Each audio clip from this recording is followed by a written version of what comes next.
Berani tak anda jawab kuis ini waktu malam? Dari Pontianak hingga Hantu Raya, Malaysia penuh dengan kisah seram yang turun-temurun.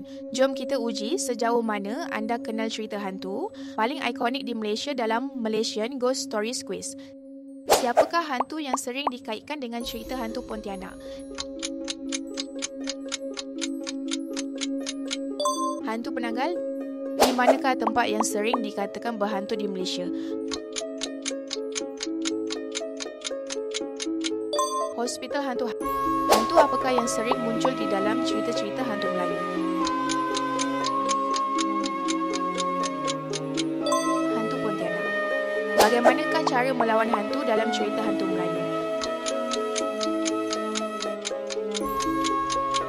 Mengucap ayat-ayat suci. Hantu apakah yang digambarkan sebagai hantu wanita cantik tapi berbahaya?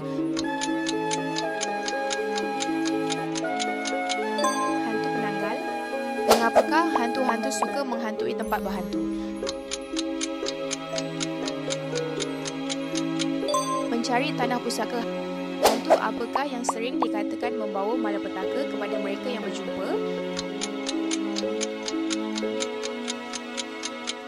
Hantu Pontianak. Bagaimanakah hantu-hantu Melayu dikatakan ditakuti? Barat laut. Apa tujuan sebenar hantu-hantu Melayu menghantui manusia?